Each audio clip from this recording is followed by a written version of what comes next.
I was still learning how to sit without crying. 5 days earlier, surgeons had opened my back and repaired damage that had haunted me for years. They told me recovery would take months.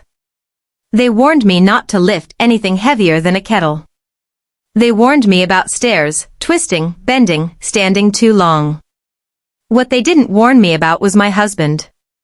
I was lying on the couch with a heating pad pressed against my spine when Ethan walked into the living room carrying his phone and wearing the smile he used whenever he had already made a decision for both of us. "Good news," he announced. I glanced up. He grinned. "This Saturday, all 12 members of my family are coming." I blinked. "Coming where?" "Here." My stomach tightened. "For dinner?" "No. For 2 weeks." For a moment I thought he was joking. Then I saw his expression. He was serious. "Ethan. They've wanted a family reunion forever." I stared at him. "I just had spine surgery. They already bought tickets. I can barely walk to the bathroom by myself. It'll be fine." I sat up slowly, wincing. "No. It won't." His smile disappeared. I lowered my voice. "Please postpone it. 1 week. Just 1 week. They can't." "Then ask them to stay at a hotel." His jaw tightened. "Why would they do that when we have a house?" I looked around our 3-bedroom home. 12 relatives. 2 weeks. While I was recovering from surgery. My eyes burned. "Ethan, I need help getting dressed. You'll recover faster if you stay active." I couldn't believe what I was hearing. The surgeon had specifically told him the opposite. He had been sitting right there during the consultation. I took a breath. "I'm asking you as your wife. Please." He folded his arms. Then he said words I would never forget. "No one is waiting. Just do as I say." Silence filled the room. Something cold settled inside me. Not anger. Not sadness. Clarity. I looked at him differently for the first time. Not as my husband. Not as my partner. But as a man who viewed me as staff. A caretaker. A servant. Someone whose pain was merely inconvenient. He grabbed his keys. "I'll pick them up Saturday morning." Then he left. The front door slammed. And for the first time in 8 years of marriage, I cried because I knew something had broken that might never be repaired. That evening my phone rang. It was my older sister, Rebecca. The moment she heard my voice, she asked what was wrong. I told her everything. Every word. Every detail. The silence on her end lasted several seconds. Then she said something unexpected. "Do nothing." "What?" "Don't clean." "I wasn't planning to." "Don't cook." "I physically can't." "Good." I laughed weakly. "You don't understand Ethan." "Oh, I understand him perfectly." Her voice sharpened. "He thinks you'll somehow make this work." "Probably." "Then don't." The next day she arrived carrying groceries. The day after that she returned with more supplies. Then she disappeared into my home office for an hour. When she emerged, she wore the smile of someone planning something dangerous. "What did you do?" "Nothing." That answer made me nervous. Saturday arrived. At 8 in the morning Ethan left for the airport. At 10:30 I heard vehicles pulling into the driveway. A lot of vehicles. Doors slammed. Voices filled the air. Children laughed. Suitcases rolled across concrete. I looked out the window. His family had arrived. His parents. 2 brothers. A sister. Their spouses. Children. 12 people exactly. My back throbbed. I prepared myself for chaos. The front door opened. Everyone entered smiling. Then something strange happened. Nobody spoke. One by one, smiles vanished. Confusion spread across their faces. Ethan walked in behind them. Then he froze too. His mother looked around. What happened here? I almost laughed. Nothing had happened. That was the problem. The house looked exactly the way it naturally looked when a woman recovering from spine surgery wasn't secretly performing miracles. Dirty dishes sat in the sink. Laundry baskets were overflowing. Boxes of medical supplies covered the dining table. Recovery equipment filled the hallway. Prescription bottles sat on the kitchen counter. The guest rooms weren't prepared. Beds weren't made. No welcoming meal waited on the stove. No decorations. No fresh flowers. No snacks. No drinks. No magic. Just reality. His mother turned toward Ethan. You said everything was ready. Ethan looked embarrassed. His eyes immediately found me. As though this somehow belonged to me. I raised an eyebrow. His father stepped forward. Laura had surgery. 5 days ago, I added. A heavy silence followed. His sister frowned. Wait. 5 days ago? I nodded. Spinal surgery. Every face turned toward Ethan. The room suddenly felt different. His mother crossed her arms. You didn't tell us that. I mentioned it. No, she snapped. You said she was recovering. I am recovering. His youngest brother stared at me. You're supposed to be in bed. I was. Then Ethan invited 12 people to move in. Several relatives exchanged uncomfortable glances. His mother looked horrified. Did you expect her to host all of us? Ethan opened his mouth. Nothing came out. That was answer enough. His mother actually smacked his shoulder. Hard. What is wrong with you?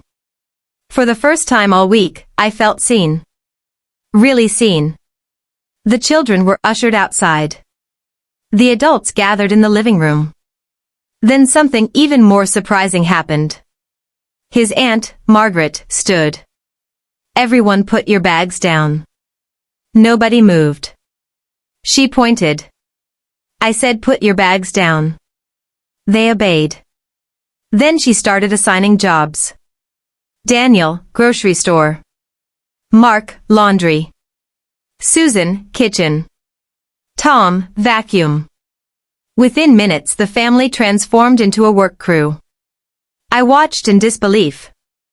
Ethan watched in horror. The house exploded into activity. Not because they expected me to serve them. Because they were furious someone expected me to. By evening the house looked better than it ever had. The refrigerator was stocked. Laundry folded. Floors cleaned. Meals prepared. Meanwhile I hadn't lifted a finger. At dinner Ethan sat quietly. Nobody spoke much to him. Especially his mother. Then dessert arrived. His father cleared his throat. Ethan. Everyone looked up. His father rarely sounded serious. Tonight he did. When your mother had surgery 20 years ago, I took 6 weeks off work. Ethan stared down at his plate. His father continued. I cooked. Cleaned. Helped her shower. Helped her dress. Nobody interrupted. I did that because that's what husbands do. The room was silent. You brought 12 people into your recovering wife's home. Ethan's face reddened. I didn't think. Exactly. His father stood. That's the problem. Then he walked away. Nobody defended Ethan. Not one person. That should have been the end. But it wasn't. Because the next morning I accidentally discovered something. I woke early and walked carefully toward the kitchen. Voices drifted from the dining room. Ethan was speaking. His brother replied. Then Ethan said something that made me stop. I didn't think she'd make such a big deal out of it. I stood frozen. His brother laughed bitterly. She had spine surgery. She's always dramatic. The words hit harder than anything he'd said before. Dramatic. Not injured. Not recovering. Not suffering.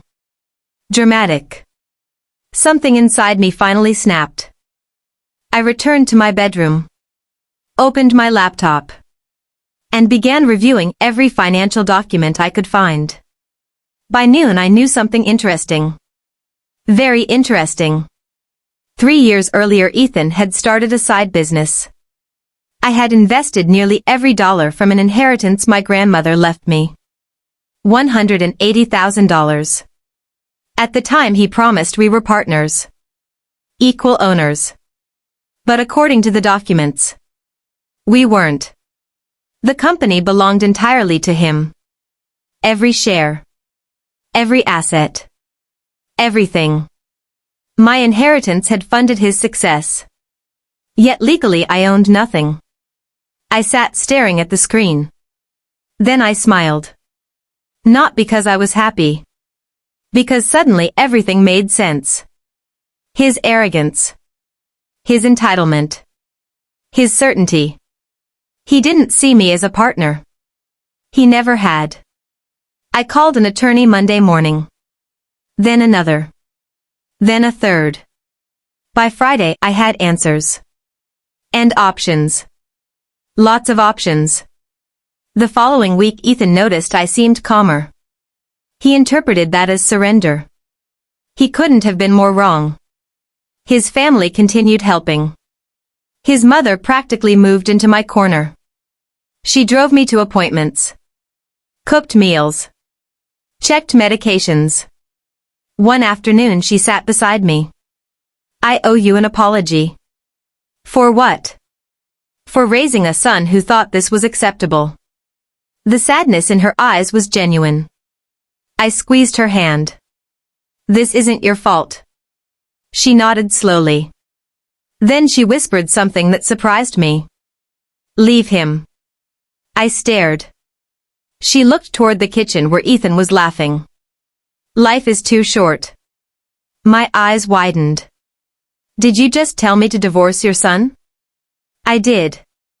Then she shrugged. Sometimes mothers know. 3 months later my recovery improved dramatically. My marriage didn't.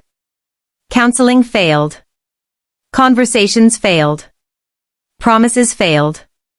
Because every apology came with excuses. Every excuse came with blame.